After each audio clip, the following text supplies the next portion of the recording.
Vous écoutez Le pillage des appartements juifs, l'opération Meuble. Deuxième partie. Qui est à l'origine de l'opération Meuble, cette opération folle, on sait que c'est le lieutenant-colonel von Baer. On a le document dans lequel il propose à Rosenberg, donc qui est son chef hiérarchique, de vider les appartements en Europe de l'Ouest au bénéfice des Allemands ordinaires. Alors, le baron von Baer, c'est un personnage très théâtral, il est très grand, il se prend pour Erich von Stroheim, donc il joue avec un lorgnon comme ça. Il avait une femme anglaise qui se prenait aussi pour une aristocrate, qui mimait les aristocrates, mais qui n'en avait pas du tout les manières. Il est motivé donc par l'appât du gain. Von Baer dit « Conduisez-nous vers l'endroit où se trouve ce que nous avons réservé pour notre honoré Reichsminister. » Témoignage de Maurice Wolff. Peu après, le Reichsminister Alfred Rosenberg arriva pour visiter notre entrepôt.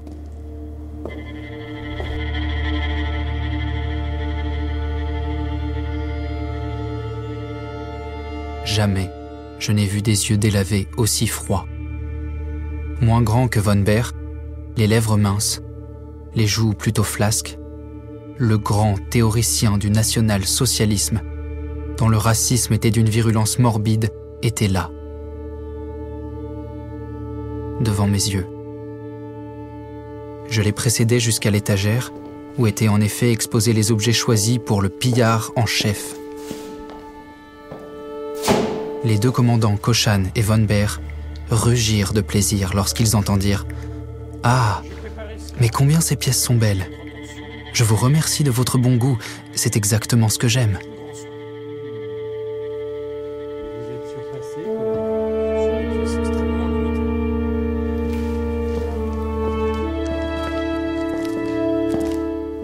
Rosenberg, c'est l'idéologue du parti nazi. C'est entre guillemets le philosophe, celui qui a écrit les textes théoriques qui théorisent la domination raciale nazie en Europe.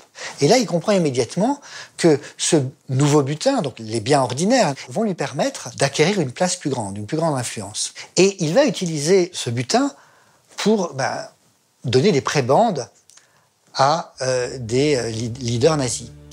Si on est bien avec Rosenberg, on va bénéficier d'œuvres d'art, mais aussi de meubles de qualité, de robes de haute couture, de sacs à main, tout ce que Paris produit et fait rêver dans toute l'Allemagne.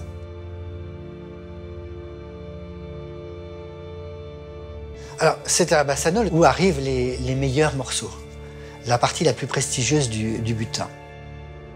Ce petit camp de Bassano, qui est dans un ancien hôtel particulier qui appartient à une famille juive aisée, qui sont ces familles juives qui ont déjà eu leurs biens pillés au titre du pillage des œuvres d'art, qui est donc vide, où des internés vont aussi être transférés. C'est un peu la danseuse, on dirait dans les idiomatiques français, la danseuse de Kurt von Baer, le lieu où tous les gens du service, tous les Allemands et leurs amis viennent faire leur shopping et viennent se faire fabriquer ici un sac à main, là une belle robe, et puis prendre la belle vaisselle, prendre les beaux linges de maison, etc. Donc c'est un peu comme un mini bon marché dans les grands magasins parisiens d'aujourd'hui qu'ils se seraient fabriqués pour eux-mêmes. Il y a d'ailleurs dans le camp des couturiers de talent. Il y a même une couturière qui est internée, qui était première d'atelier chez Paquin. Donc le summum de la haute couture parisienne à l'époque. Les ateliers ne parviennent pas à contenter toute leur clientèle. Témoignage de Georges Guessmann, interné à l'âge de 21 ans comme conjoint d'Arienne. Le baron von Baer commande des dizaines de paires de bottes, tandis que les tailleurs ne cessent de lui confectionner des uniformes. Sa femme ne lui cède en rien. Elle a un goût très prononcé pour les chaussures et les sacs à main qui sortent des mains expertes des artisans internés. La baronne von Baer assiste bien souvent au tri des caisses signalées comme particulièrement précieuses. Mieux encore, elle ne dédaigne pas mettre la main à la pâte. Et les internés, stupéfaits, auront souvent le spectacle de la femme de leur chef suprême plongée jusqu'aux épaules dans quelques caisses d'où elle ramènera triomphalement un sac crocodile ou des parures de soie qu'il faudra aussitôt mettre précieusement de côté pour Madame la Baronne. Dans tous les camps parisiens, les internés ont tenté de saboter l'opération Meuble, comme ils le pouvaient, en se livrant à de petits actes de résistance. Tout ce que nous pouvions soustraire à la rapacité allemande, nous l'avons fait. Il s'agissait évidemment d'être assez adroit pour ne pas se faire prendre. Témoignage d'Yvonne Klug, internée comme conjointe d'Arien.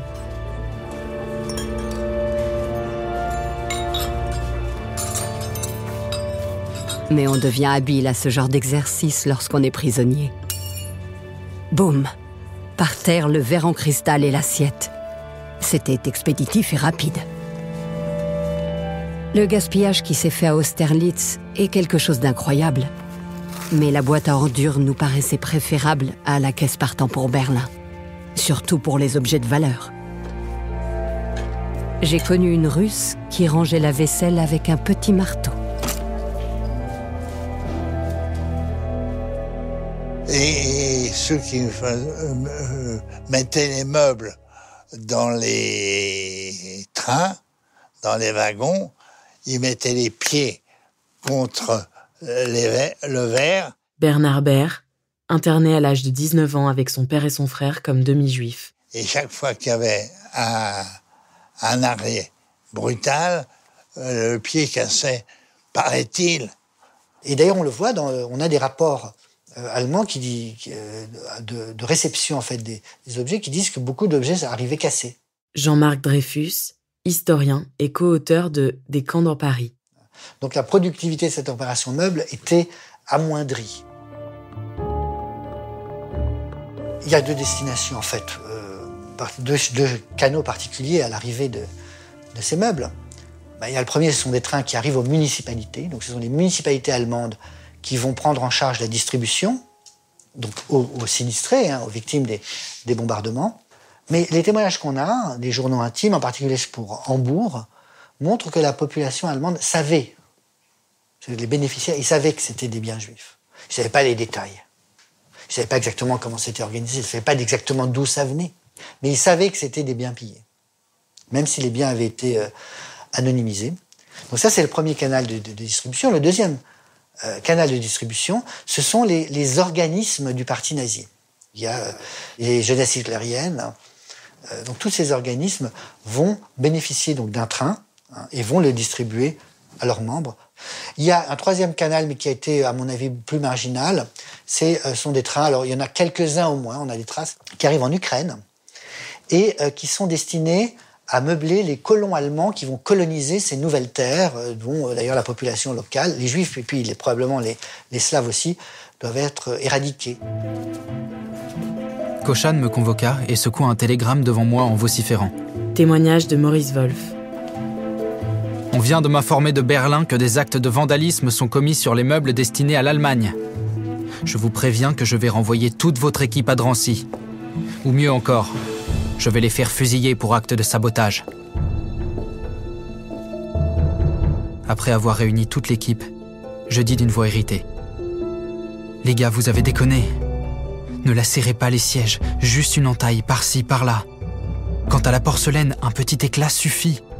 Et pour les cristaux, un seul verre d'un service sera ébréché. Je vous préviens, si vous n'écoutez pas mes conseils, vous le payerez de votre vie.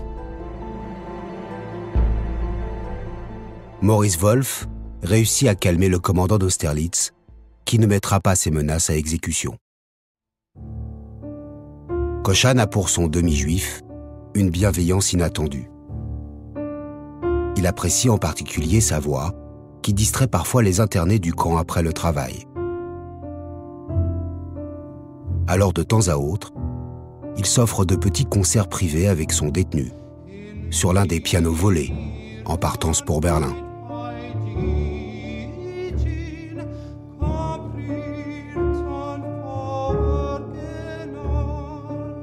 Après avoir interprété quelques airs du répertoire allemand, que je connaissais très bien, il finit par me dire « C'est prodigieux.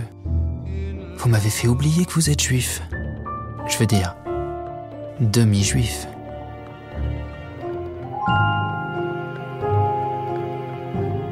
À plusieurs reprises, il m'invita pour chanter, et il s'ensuivit des relations que j'avais honte d'assumer.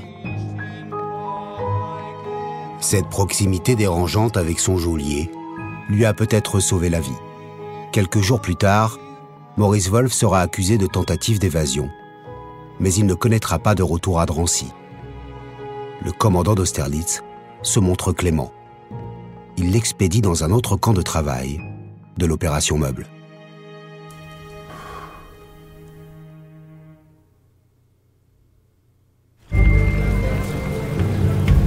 En décembre 1943, Maurice Wolf découvre au cœur de Paris, rue du Faubourg Saint-Martin, la surprenante façade de son nouveau lieu d'internement. Une célèbre enseigne parisienne, arianisée, spoliée à ses propriétaires juifs. L'aspect originel du lieu a été soigneusement conservé.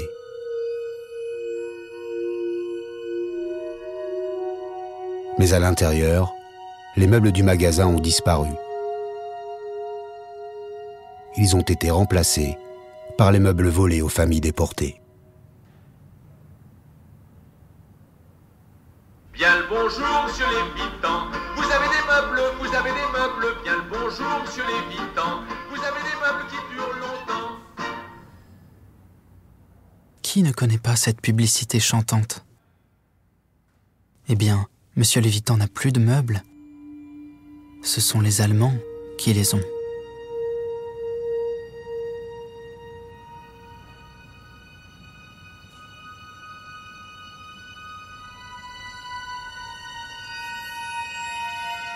Contrairement à Austerlitz, où nous vivions dans un énorme hangar sombre et sinistre, les grands magasins de Lévitan étaient somptueux, plaisants et feutrés. Trop peut-être. Mais les marchandises exposées n'étaient pas à vendre.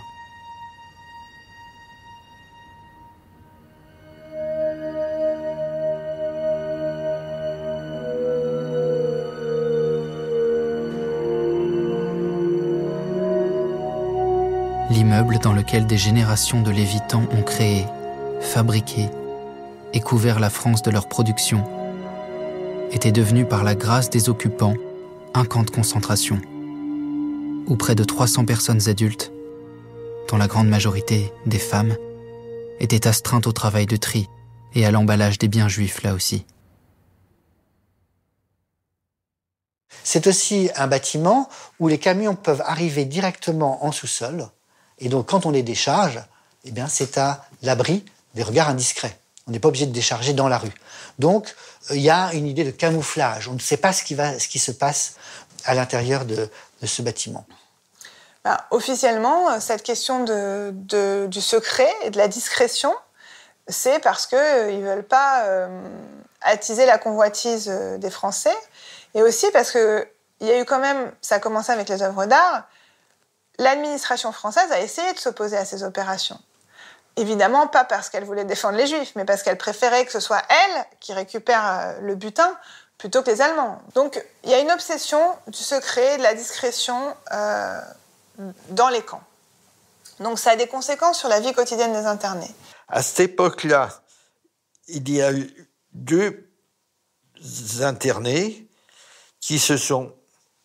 Ils ont dû trouver ça très, très drôle. Ils sont montés le plus haut possible. Je ne sais pas si c'est au 4e ou s'ils sont montés sur le toit. Michel Bert, interné à l'âge de 14 ans avec son père et son frère comme demi-juifs. Et ils ont échangé avec des gens de leur famille des grands signes pour leur dire qu'ils étaient là, que c'était formidable. Ils ont été attrapés par les Allemands, ils ont été brutalisés et ils ont été déportés.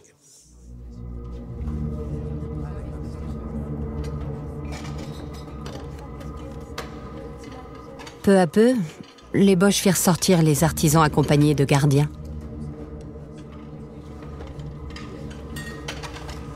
Ils en arrivèrent même, chose extraordinaire, à accorder des sorties. Comme il fallait le prévoir, il arriva que l'un ou l'autre des permissionnaires ne rentra pas.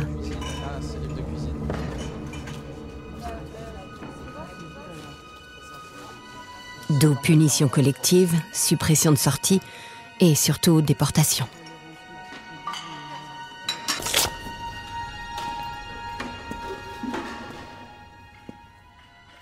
Celle-ci se passait d'une manière particulièrement cruelle.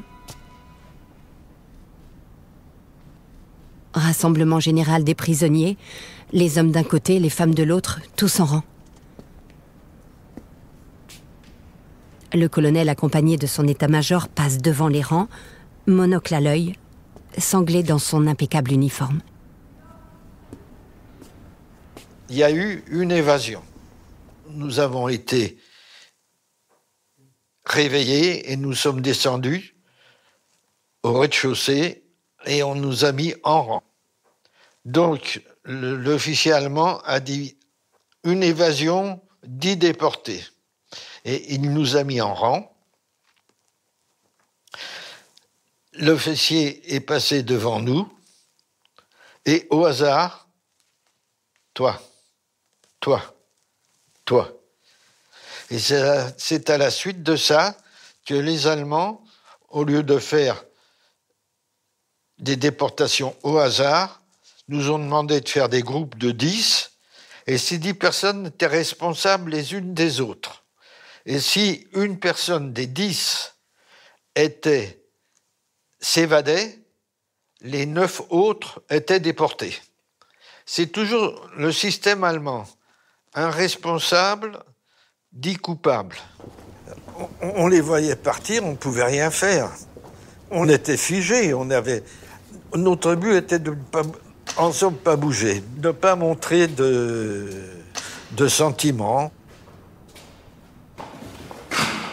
Avec une épée de Damoclès au-dessus de leur tête, les détenus de l'opération Meuble vivent dans la peur. À l'évitant, la tentative d'évasion de Maurice Wolf, comme son parcours de résistance, sont connus. Certains redoutent un acte irréfléchi. Des internés le dénonceront. Bien que Maurice Wolf, comme il le précise dans ses écrits, n'ait jamais retenté de s'évader.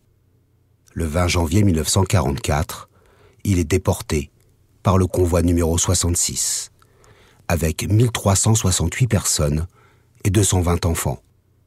Il sera affecté au camp de travail Auschwitz III, Buna-Monowitz.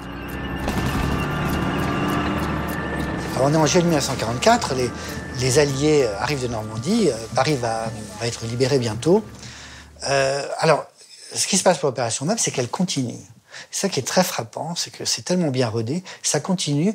On sait qu'il y a quelques appartements qui ont été vidés jusqu'en début août. Je ne sais pas la date exacte, mais vraiment début août, ça vide encore. Les détenus des camps parisiens vont être renvoyés vers Drancy, non pas parce qu'on va arrêter l'opération Meuble, mais parce qu'ils sont destinés à être déportés, parce que les Allemands veulent organiser le dernier grand convoi de déportation qui doit vider Drancy. Quelle logique, ne pas laisser de témoins. Et le dernier grand convoi, on le sait aujourd'hui, ne partira pas, parce que cette chaîne bien rodée d'organisation des convois de déportation va se briser. C'est-à-dire là, au dernier moment, il y a une résistance, en particulier de la SNCF. Les cheminots, d'ailleurs, vont faire une grève générale qui va empêcher le dernier convoi de partir, ce qui fait que les détenus qui n'avaient pas été déportés auparavant sont sauvés, à Drancy même.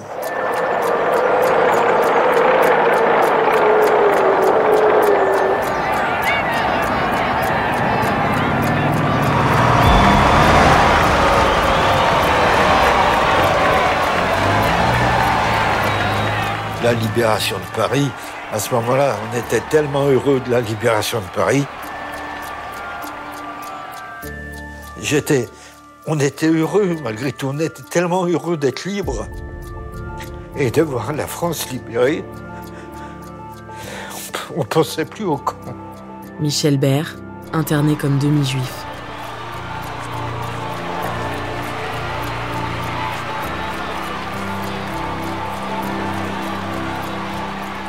Il n'y en avait à l'époque que pour les résistants et les prisonniers de guerre. Les juifs, vous savez, alors quant aux demi-juifs, vraiment, ça n'intéressait personne. D'ailleurs, on n'en parlait pas. On n'en parlait pas, ça n'intéressait personne. C'est une aventure malheureuse qui nous est arrivée. On s'en est sorti, c'est merveilleux, mais raconter ça aux gens, comme je vous dis, je racontais ça à une amie. La première chose, vous avez de la chance. Voilà, on a eu de la chance. Grâce au blocage des derniers convois pour les camps de la mort à la libération de Paris, la majeure partie des 800 internés de l'opération Meuble n'a pas connu la déportation. Mais 20% d'entre eux ont été déportés entre juillet 1943 et juillet 1944, à Auschwitz et Bergen-Belsen.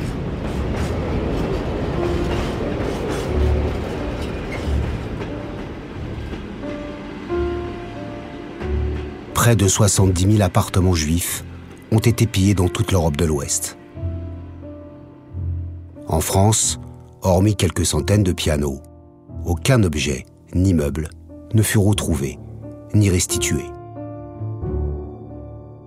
À la Libération, le chef de l'opération Meuble, Kurt von Baer, s'est enfui chez lui en Bavière avec 30 voitures remplies de mobilier. Il se suicida avec sa femme à l'arrivée des Alliés en Allemagne. On les retrouva morts empoisonnés, un verre de champagne à la main. Avant cela, le colonel von Baer a pris soin de brûler les archives du pillage.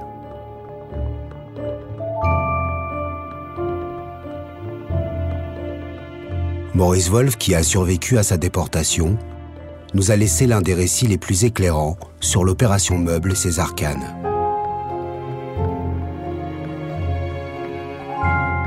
« 50 ans après avoir connu les camps de travail parisiens, il écrira ses mémoires avec son fils Stéphane, avant de s'éteindre à l'âge de 94 ans.